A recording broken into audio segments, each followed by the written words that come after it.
Welcome into the Pod is the Roof, the official UNC basketball podcast of the Field of 68.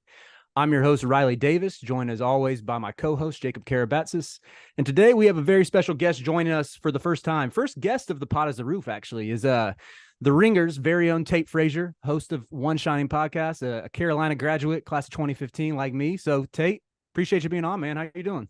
Yeah, great to be here, fellas. I like the name, very catchy. That was awesome when Michael Jordan was just like soaking in tequila and just said to the entire Dean Dome crowd, the ceiling is the roof. We all didn't know what the hell he was talking about, but we knew we wanted to beat Duke that night, and we knew that Larry Fedora had gotten us the Jordan brand, so we were fired up, and the rest is history. It's great to be here, great to talk about Carolina basketball, and we need more places where people are talking about Carolina basketball. I always say that, so it's great to see you fellas doing the Lord's work.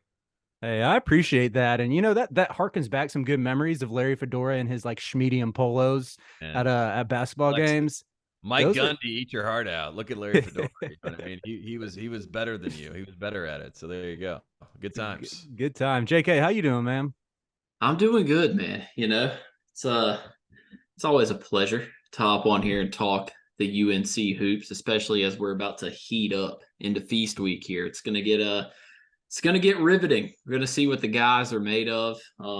Just know the UNC Revenge Tour is here this year. I'm just going to go ahead and put that out there. Like it. Hey, don't spoil it. We'll get to previews eventually. But yeah, like you said, Feast Week, man, it's one of the best weeks of the year. Just feels like a miniature version of March. It's a needed distraction from the football team at this time. And, these reports, you know what? We've criticized Mac Brown enough on this. I'm going to stay in my lane. I'm going to keep criticizing him. Mac, it's time, man. It's time to go run the recruiting. That's fine. You want to still do that, but we got to have someone a little more competent on the sidelines, unfortunately. I just feel like Mac has Sparky Woods over there, and we love Sparky. And Sparky's just not as much as he wants to be the analytics brain, I don't think Sparky is ever going to be the analytics brain. And I feel like that's the problem. But, I love Mac Brown. Mac Brown can do whatever he wants. Carolina football, it's like that's Mac Brown's playground. Just let him It's true. Fun. I do like the 4 stars and the 5 stars. I like that we got Drake May. He should be the number 1 pick. He probably won't be, but he should be. So I do, but we maybe save him from the Chicago Bears. True. So that's good news. And if Mac can beat NC State and beat Duke this year, I'll let him off. I'll let him slide. You know what I mean? And then we can build the hype back up during the offseason, and that we'll go back to the roller coaster. We know how it goes, fellas. Carolina football, just when you buy all the way in, it's going to come crashing down. So we're used Carolina football is like when you're hot at the blackjack table and you're just hitting on everything. Yes, and the then other shoe will drop. It's every single year. The problem is that we launched this podcast probably like right after the 6-0 start. Maybe we launched it when Carolina was 5-0. So like we haven't planned this at all, but every podcast just starts out with us like complaining about the recent happenings in Carolina football. But that's how you know that we're a football school, though. You know what I mean? Like we do care. People try to act like we don't care. We care about Carolina football. We just understand what's going to happen. And I mean, they should have been up 21-0 against Clemson. We can leave it at that. We all know what it is. And then, game over. And our king, Sam Howell, still leading the league in passing yards, by the way. Just try to make a comeback this weekend. Couldn't quite do it, but I don't like that he lost to Tommy DeVito. That rubbed me. It's okay. You never want to lose to a guy who's still living with the parents. Not a good look. Tough look, but we still love you, Sam. You're still out there. You're still fighting the good fight. Shout out to Q1. We got some good quarterbacks on the way. You know what I mean? It's true. Like Connor Harrell. I think good. We're okay, fellas. We're okay. Now let's talk about the basketball because now I got some real concerns. Yeah. Oh wow. We might let's start right off the bat with any concerns then, because I'll say like that UC Riverside game encouraged me. I agree with that. Yes. And that's where I was going to say it wasn't all negative from this weekend. I know Riverside lost a ton of production from last year, but Mike Magpayo is really well regarded in like coaching circles and everything, what he's done at that program to at least get them relevant in the Big West. It's pretty remarkable to where it's not like, they're not a good team this year by any stretch, but it's not like a Southland or Ohio Valley sub 300 team or something that we steamrolled. But yeah, Tate, what were your biggest takeaways from this game? And you can even use that to maybe jump off like some of the bigger takeaways you've had this year so far. My biggest takeaway is don't let the season be over by the end of Feast Week. That's my biggest takeaway. Last year, you play Iowa State, you let Caleb Grill basically get in Caleb Love's head, and by the end of that game, we could already see the wheels were off the rails and things were going to go bad. And then you get the Alabama game, and it just continues to spiral downward. And we leave the PK 85, and we say, "Oh my God." This is not good. So if anything, let's not repeat the past. That's the big thing. That's the big concern with this team. Everything is smooth sailing so far. They've dominated these games. And the best part about it, even though they have dominated these games, the mass media, the media at large, the field of 68 and beyond, they're all saying Carolina still stinks. You know what I mean? That's been their reaction. Baycott, these are, 20 and 20. Who cares? They just, they stick up their nose at it. They don't like it. That's the good news. We're not buying into the hype. Carolina football, when they buy in the hype, everything goes bad, right? So Carolina basketball so far has not bought into the hype. They've looked really well. We are legit 10 deep, which I can say that, is impressive. And I think at some point in the season, Paxton Wojcik might be the 10th man. You know what I mean? And right now he's a starter. So that's how good and deep this team is. I'm excited about the team, but just don't let it go off the rails by losing to Northern Iowa. Northern Iowa is such a trap game. Yep. It's in the Bahamas. You're playing in a ballroom. Carolina's lost in the Bahamas to Butler with Chris Holtman in 2014.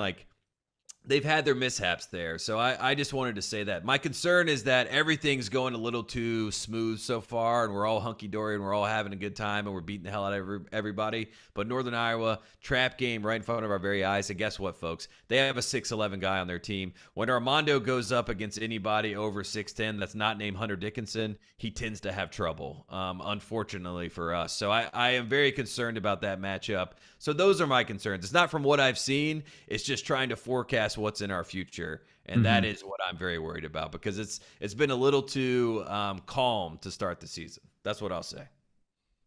Yeah, as far as that Northern Iowa game and in the Bahamas as well, I do think this is like one of those areas where having Marcus Page on the staff actually helps. And don't get me wrong, this is no shot against Marcus Page. I know he's very highly thought of in the coaching world and everything. I think as a whole, my stance is just like I would prefer for Hubert to round out his staff with, not just UNC guys, like bring in some X's and O's savant types or something, to where I wasn't ready to be like, oh yeah, Marcus Page, game changer. But at least like he's been part of a team that lost to Northern Iowa, and he was on that team that got clapped by Butler in the Bahamas. Like, you got to think at least having a young guy in there who can maybe give these players some advice, tell them not to look ahead and to treat this Northern Iowa team like a legitimate threat will help. Of course, you got to think that the guys would hopefully already be thinking that, like you said, Tate, with how the PK 85 went last season and even the year before in the Mohegan Sun of dropping both those games. But JK, is there any thoughts you had after this Riverside game or anything you liked out of it? Tell us, you're positive. I need the positivity. I want to buy. All right, so I feel good, but dude, the shooting is an issue. Like 28%.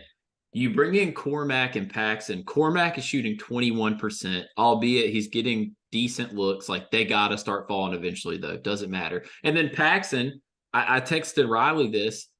Is the dude ever going to shoot more than 2 shots in a game? Like, he looks like he is scared out of his mind when he's on the court. Like, he doesn't want to shoot. And he's shooting 33%, and that's only because he's probably only taken 4 threes or 5 threes the entire year. So it's like, I don't know, man. The shooting is a concern.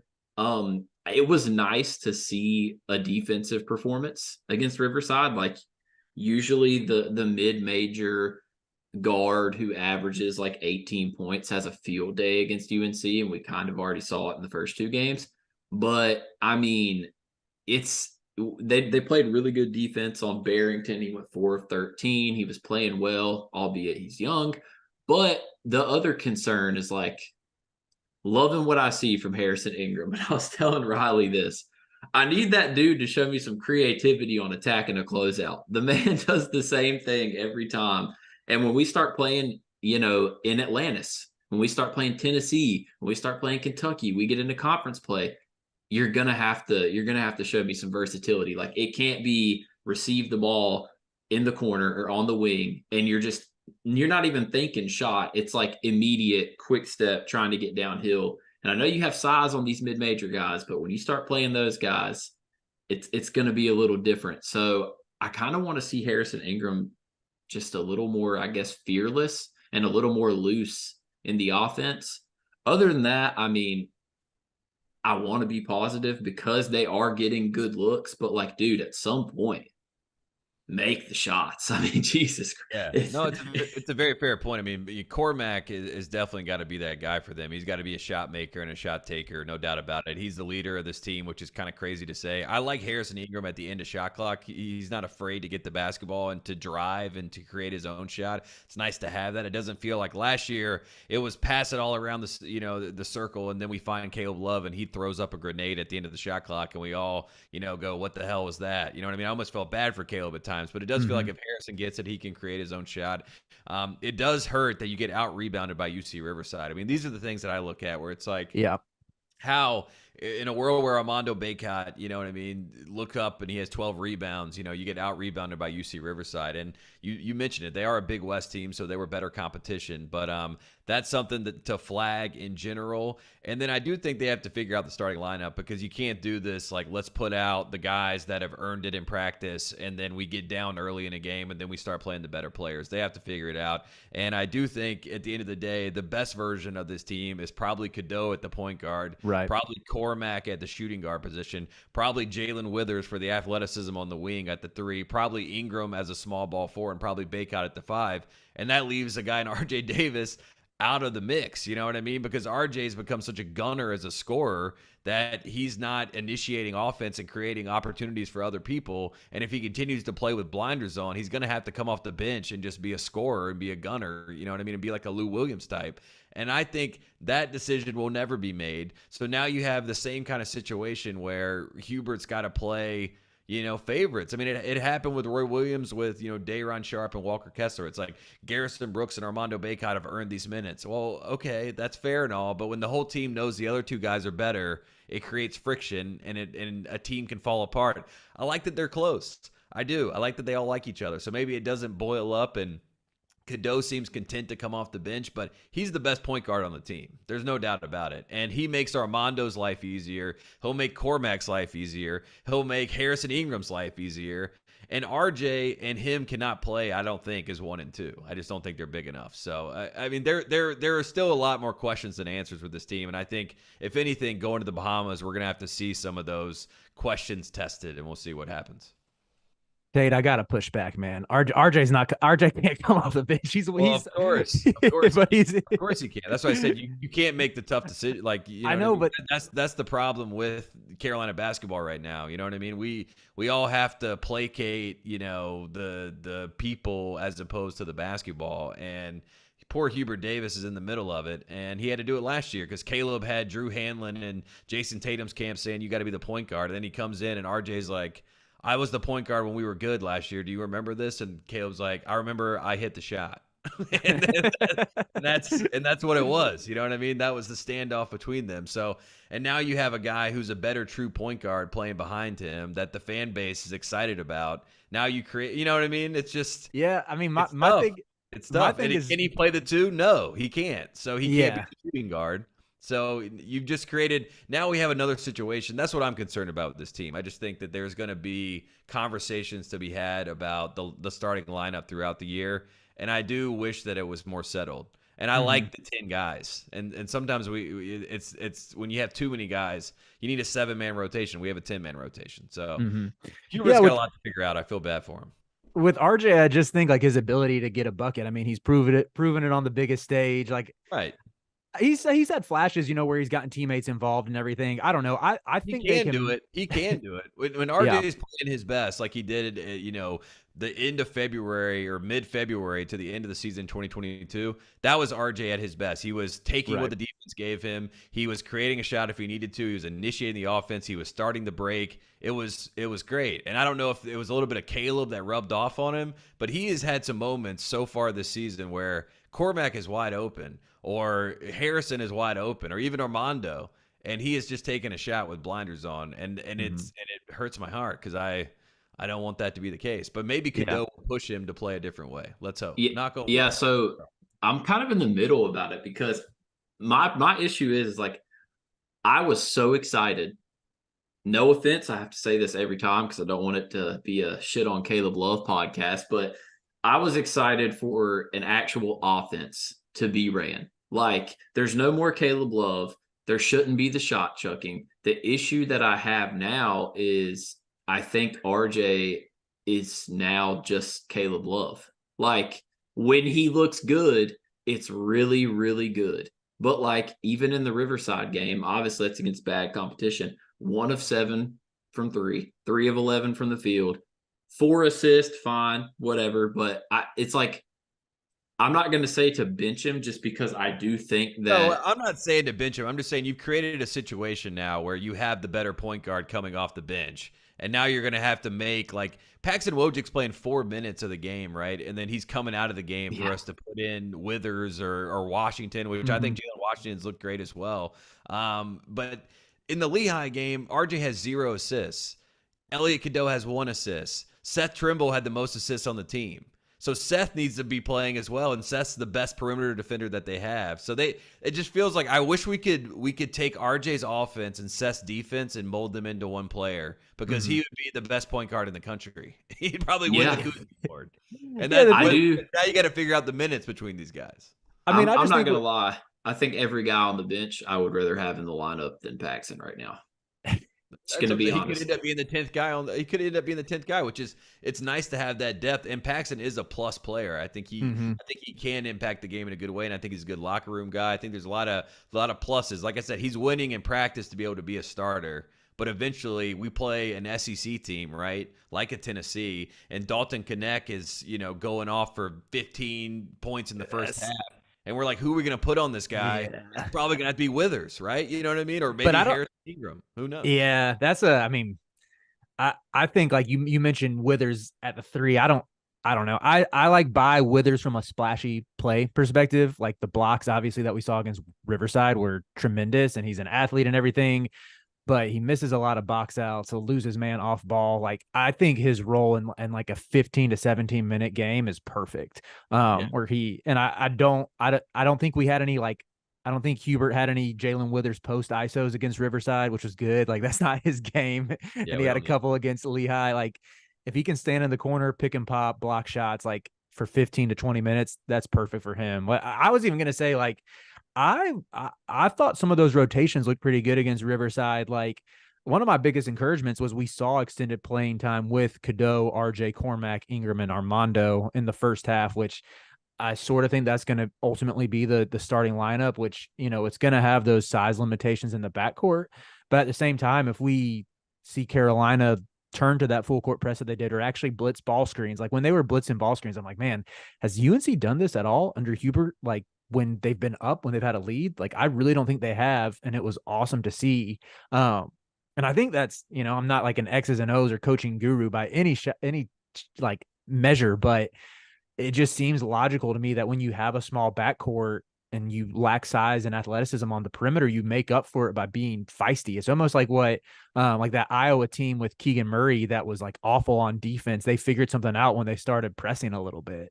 Yeah, will Hubert press, though? I mean, that's the question. And if he does, I think that's a great point. That's what he should do, because then it picks up the pace. Now you're getting in, transition. You got the secondary break. I mean, that is the best version of Carolina basketball. And if you have Trimble behind these guys, you have some depth to help them out, because I think Seth should be playing. I do think Seth I is agree. playing some good basketball, and he's connected. He's getting guys involved. He's obviously a great defender, especially on ball. So if Hubert will do it, that's really that's why this year I think is going to come down to, like, this is going to have to take a good coaching effort, because you have a lot of pieces that are interesting, right? Like, you can argue Jalen Washington should be out there, Trimble, Cadeau, whoever it is. But, like, Hubert's got to figure out the minutes, and I think every game's going to be a different journey. It's all going to be matchup based, so it's going to be a lot of, we can't script things out. We're going to have to react and be proactive as much as possible. So I hope he does it, and I think he can do it. And I know a lot of the the UNC proper people are down on Hubert, but at the end of the day, Pat Riley and Michael Jordan were his recommendations. So how can you say no to a guy that had those recommendations, and he is a Carolina guy? And I think this is a good test for him, to be honest. Yeah. I mean, they have the talent. They do have the talent, which is good. As you guys know by now, we've partnered with BetMGM Sportsbook for this college basketball season. We're going to be using BetMGM lines to make all of our picks and predictions throughout the college basketball season. And we are going to have special offers for you, the listeners and the viewers on the Field of 68 each and every week during the season. If you haven't signed up with BetMGM yet, use the bonus code FIELD1500 and you will get up to a $1,500 first bet offer on your first wager on BetMGM Sportsbook. Here's what you got to do. Download the BetMGM app. Sign up using the bonus code FIELD1500. Deposit at least $10 and place your first wager on any game. You will receive up to $1,500 in bonus bets if that bet loses. Just make sure you use the bonus code FIELD1500 when you sign up. And remember, BetMGM is now available under one wallet in select states. As a New Jersey resident, this is super convenient for me when I have to go cover games in New York or Philly. When crossing state borders, just log into your existing account instead of having to create new accounts in each state that you go to. And most importantly, I got to let you know, we do have some fun stuff coming up for this college basketball season. Bet insurance tokens, college hoops odds boosts, my personal favorite, parlay odds boosts. So download the BetMGM app today.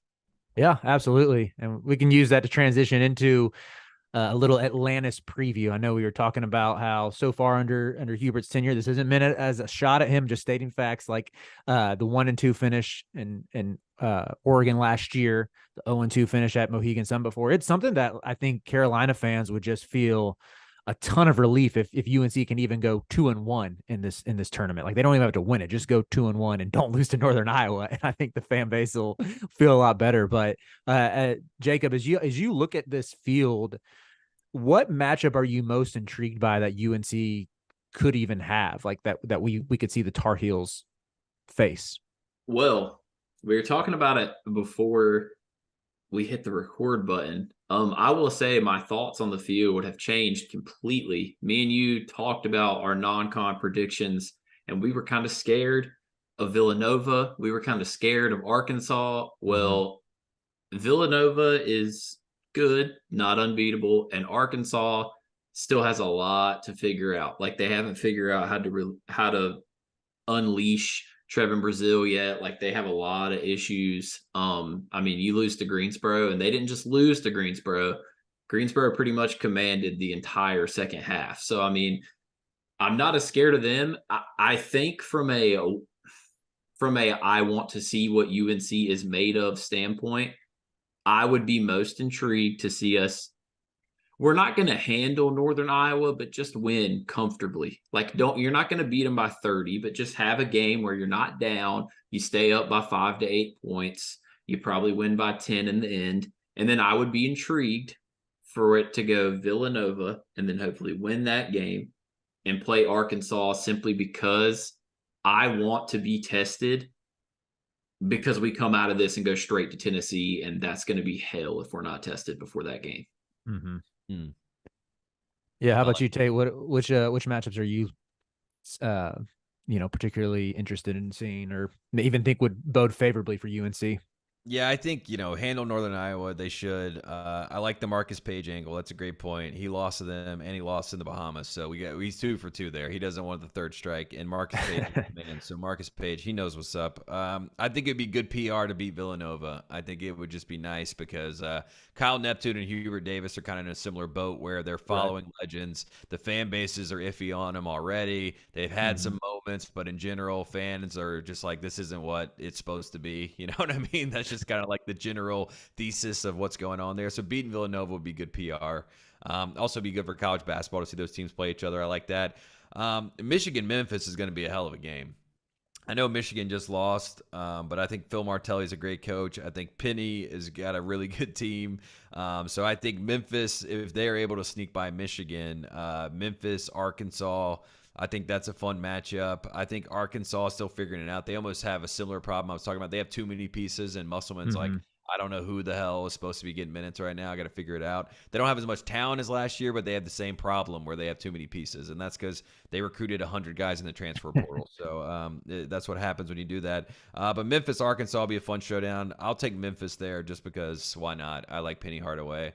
and I like this team. And I think that they're all 24 years old. So I just think they're older. I think that they understand how to play. Quinterly is like a nice piece for them, knows how to win. So Memphis, Carolina championship game, that's a very winnable game. They should win that game. And if Carolina can win a tournament, even if it is just the battle for Atlantis, but if they can win a tournament, I just think that would just slowly get everybody back into believing about, what this team could potentially be. But like I said, the best case scenario or the worst case scenario is to lose in Northern Iowa, and then everybody is like hands in the air. It's over. You know what I mean? So, but if we get a matchup, Carolina in the title game against a winnable Memphis team or an Arkansas team that's reeling a little bit, that would be great. But I wouldn't trust Carolina going up against Arkansas in the championship game. Hey, I said this to Riley. L. Ellis, PTSD. Man's going to drop 40 if we play Arkansas. L. Ellis goes off. Brazil's throwing down like lobs, like windmill lobs, like from behind his head, like he's Robert Williams. You know what I mean? Oh, gosh. You want to talk about PTSD? Yeah, that's what I could see in the future. But like you said, it would get them prepared for Tennessee. But I don't know. I don't know if anything could prepare them for Tennessee's defense.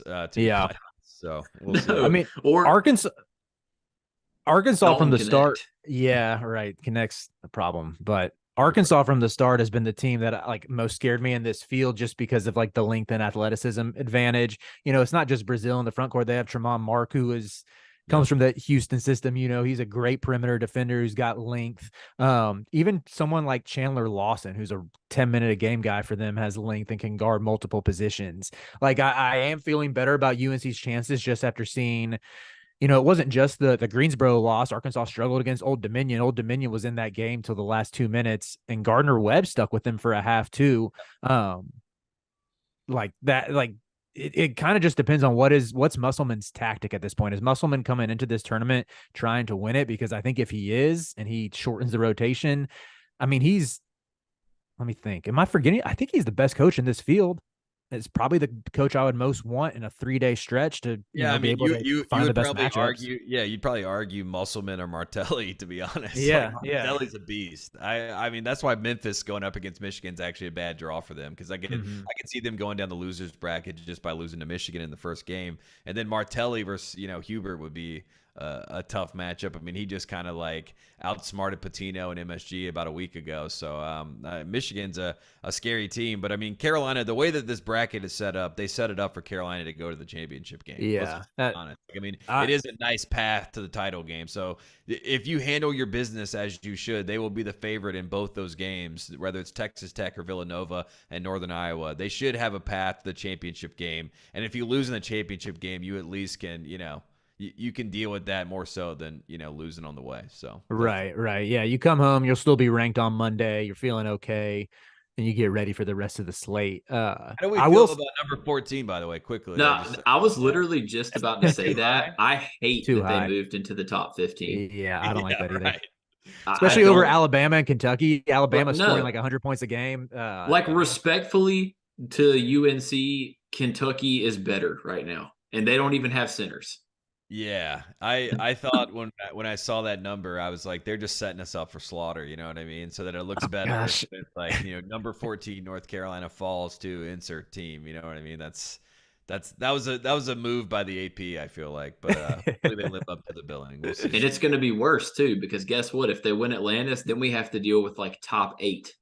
Okay, I'd be kind of hype about that. UNC that would be the latest. Yeah, right. Now I'm talking my shit. You know what I mean? If Carolina's top 10, I'm talking my shit. That's just it's going to be crazy. I don't care if I believe in them or not. I'm talking my shit. If that were to happen, and then there is a chance. I mean, I would lean Purdue, but the chance that Tennessee wins Maui, if you were to have the Maui winner, the Atlantis winner in the ACC SEC challenge, you'd probably have like number 2 versus number 7. That would be nuts. That'd be hype. And playing at home and an opportunity to knock them off. Now you're talking top 5.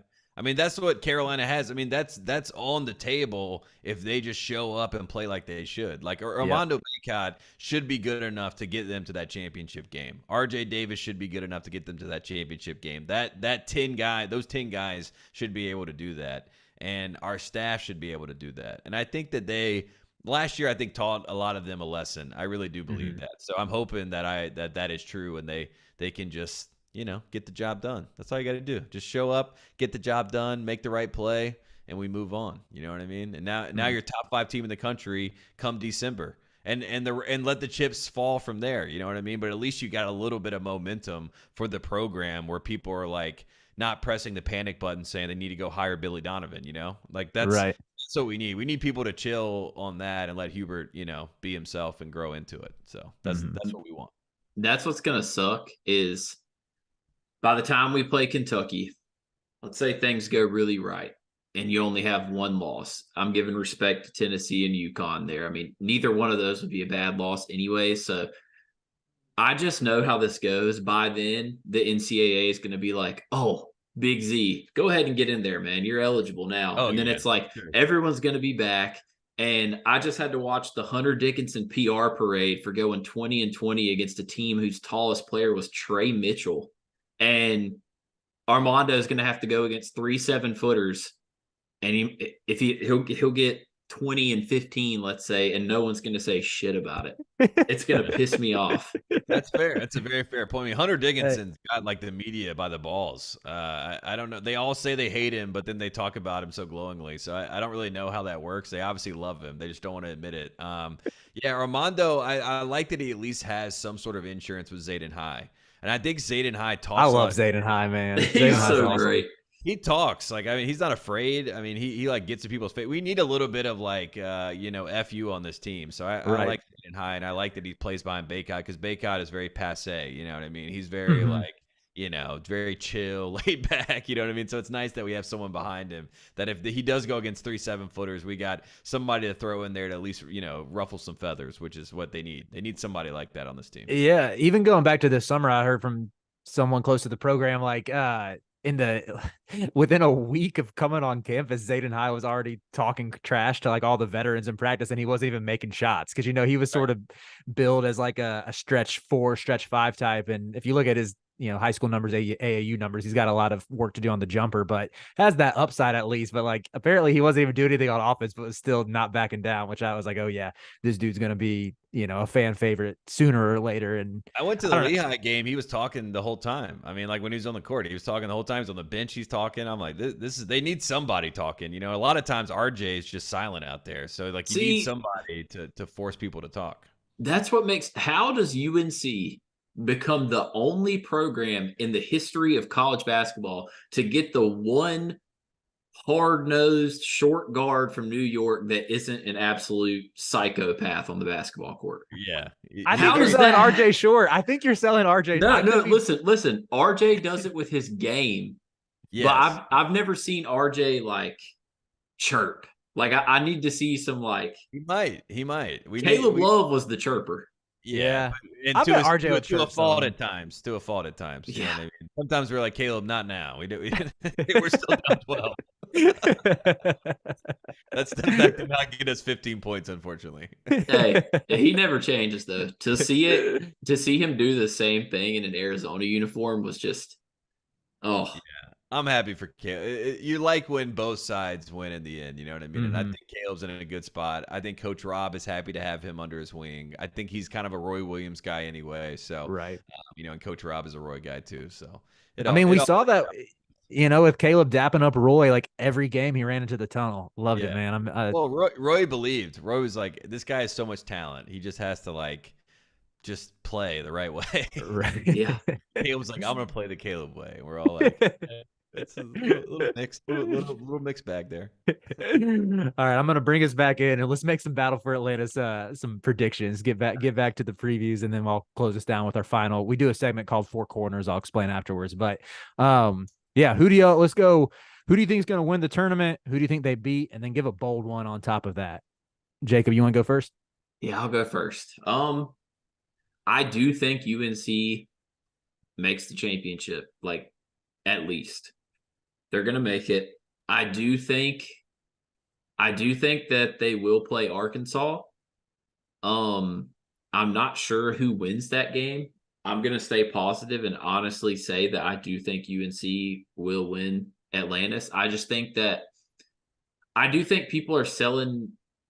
I think it's the opposite of what it should be. Like UNC's been playing, mid-major opponents. So you're thinking, oh, they're going to come in, they're not going to be prepped. But I actually think it's the opposite effect where teams are going to be like, oh, UNC's really not that good. They've played 3 mid-major opponents. They might not come in as fired up. I know it's UNC, so you'd think everyone would be fired up to play them. But the only team I'd be worried about really coming in guns a-blazing would be Villanova because of the history. But that's like the one coach in this field that I think Hubert can outcoach. So, I mean, I'm not too worried about that. I think they beat Arkansas in the title game. Bold prediction, though. The way that Doug McDaniel has looked, it would not surprise me if Michigan has a little bit of tournament magic and we get a full Jordan Brand Atlantis championship. That's that's my prediction. I'm picking Michigan over UNC in the title game. You can maybe say that's a reverse jinx by picking Michigan, but it's going to be a game that gets into the 90s. Doug McDaniel versus RJ, going to be scenes. Maybe we get an Elliot Cadeau breakout in one of those games. That would be special. I would love to see Elliot have like a 17-6 game against Michigan and like go toe to toe with Doug McDaniel and play close to 30 minutes a game. But yeah, I'll take Michigan slight edge in an offensive shootout against UNC. My bold prediction with this is going to be Arkansas loses 2 games. And people really push the panic button with the Muss bus. It starts to get a little bit less like, oh, this is just what Muss does. This is what Arkansas does in the non-conference, and more so like, oh, we might really be bad. Like the Hogs really might be out of this, and that, exhibition game against Purdue feels like eons ago and just seems like a mirage, basically. Yeah, I like that. I like that Arkansas is kind of like on the panic button scale right there for you. I also like the idea of them falling off the rails and then beating Duke at home, and that gets them back on the rails. You know what I mean? That'd be awesome. Like everyone thinks they suck, and then they beat Duke, and then everyone's excited again. That would be fun. Yeah, I'm gonna be positive. I think Carolina should and will win the battle for Atlantis. I think it's perfectly set up for them at the top of the bracket. They literally just have to handle business and play a reasonable game. They don't even have to play their best game, I don't think, to get to the title game. And then once they get there, I do think Michigan will be the team that they face. And I do think that I'm not going to placate the Big Ten anymore. I'm not going to be nice and say, oh, the Big Ten would beat Carolina. Because you know what the Big Ten does? They choke in title games. That's what they're known for. So let's go ahead and say it. I hope the rest of the field of 68 is listening to this. ACC, we're back. No, I think North Carolina gets there and they gets the job done. And we get a little bit of hope and a glimmer in the sun. And then Tennessee comes to town and we deal with that. And, that kind of knocks us off a little bit. And then you go and play Connecticut. That probably knocks us down a little bit more. But at least we had our moment in the sun at the start of the season around Thanksgiving. So Heels beat Michigan, let's say by 12 points, and they win the whole. Anything 3 or less losses in the non-con, I will be ecstatic because this is a pretty brutal non-con. You got to win this tournament to keep the bubble boys at bay. You have to win this tournament because it cannot be laid out more perfectly for them to go to the championship game at the very least. And if they mess it up, I can't defend them anymore. You know what I mean? Yep. I'm just gonna let it be. Then it's done. I'll leave it alone. It's tough. I mean, I agree with you because if they don't win, they lose a game, then you're looking at Tennessee, UConn, Kentucky, even Oklahoma is not an easy game. It goes bad fast. It goes bad fast. And the way that the ACC is discussed, like at large nationally, like winning ACC games is not going to do you any favor. Even though the ACC has looked okay, other than the bottom of the ACC, I think they've been, faring well as far as like national competition. It just doesn't matter. It really doesn't. Regardless, the Big Ten will have 8 teams in, and the ACC will have 5.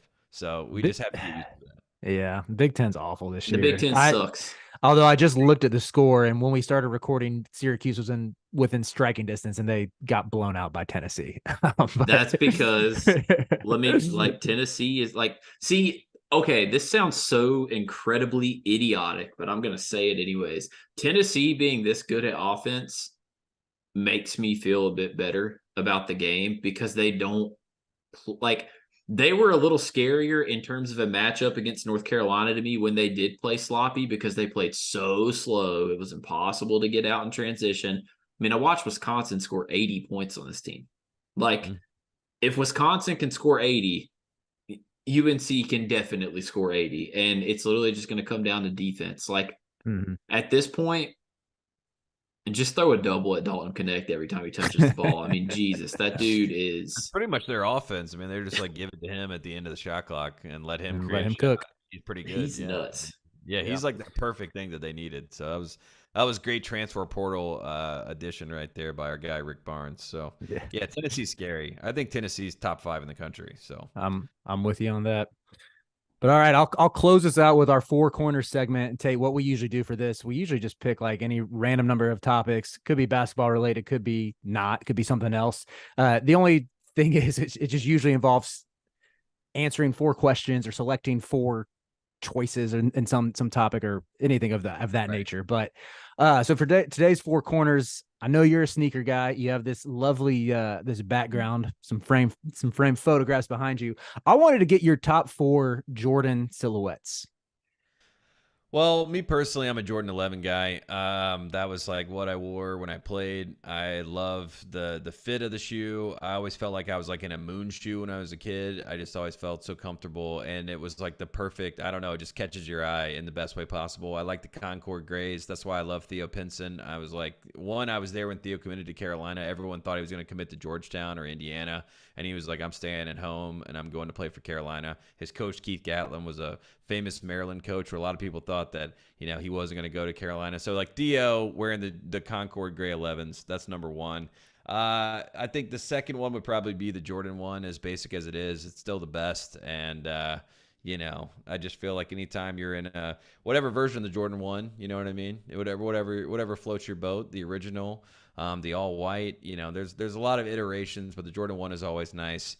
And then from there, in the Jordan world, I pretty much strictly keep it to Jordan 11, Jordan 1. But the Jordan 3s are like I have 3 pairs of Jordan 3s that I got over time. And it feels like the white guys love the Jordan 3s. You know what I mean? Like the hipster white guy in Brooklyn, he's like, give me 15 of True them. blue 3s, Yeah, right. That's what they go for. So I'll say that just to placate the audience.